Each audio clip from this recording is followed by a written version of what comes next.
Well, hello, campers. This is Mr. Hat, and I want to congratulate Daniel Negreanu, Kid Poker, for his newest WSOP bracelet. Congratulations, Daniel. You did it. You finally got a new bracelet, and you so greatly deserve it. I hope Phil Hellmuth and Mike Matusow join me in wishing you congratulations. You well deserved it. And I know it was a well fought battle. I can't wait to see it on GG Poker when it plays in the next couple days. I'll be looking for it on YouTube, and hope Lexi Gavin Mather also has something nice to say to you about winning. But now it's on to new challenges. I'm sure everyone outside of the poker world spent the time this evening watching Trump and Biden debate, and I sat there in absolute disbelief of the lies that Trump propagated through the entire debate. The man never answered any of the questions.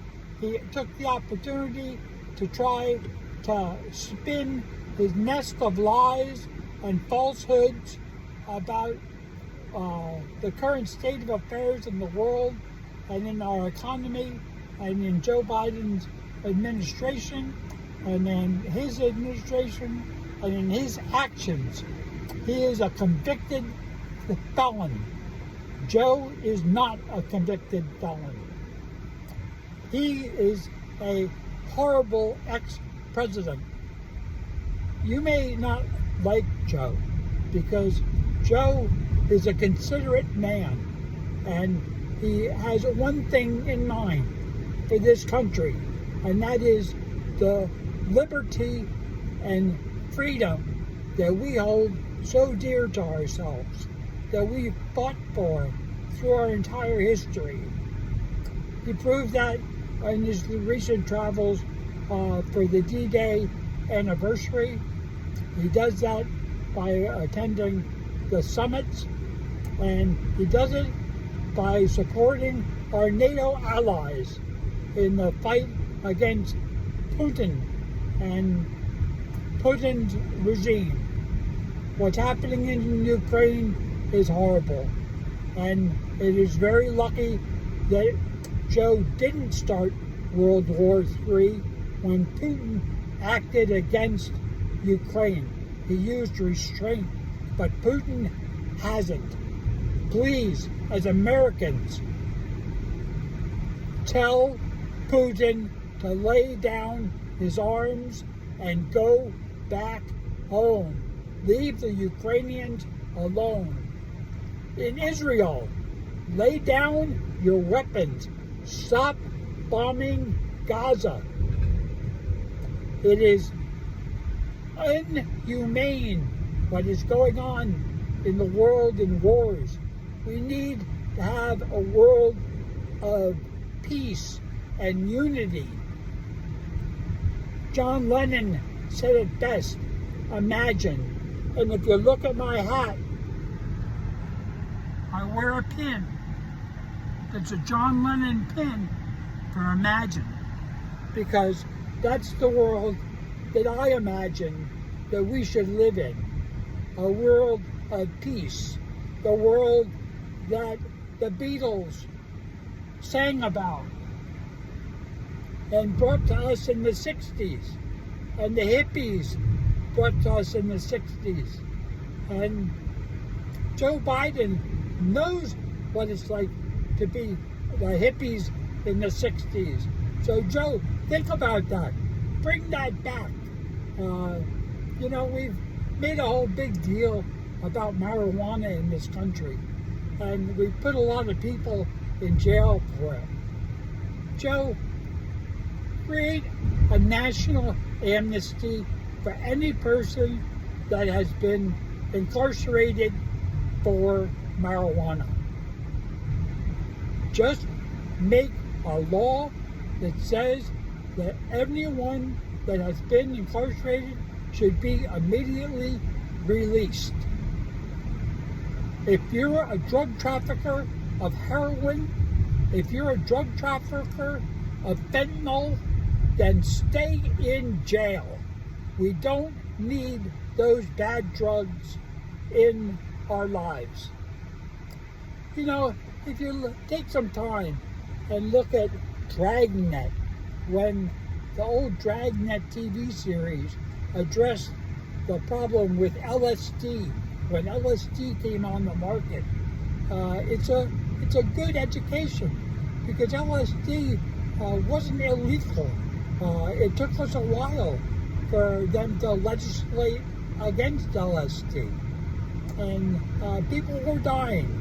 Young people were overdosing in the effort to try to expand their minds, and we've all tried to expand our minds through meditation, transcendental meditation.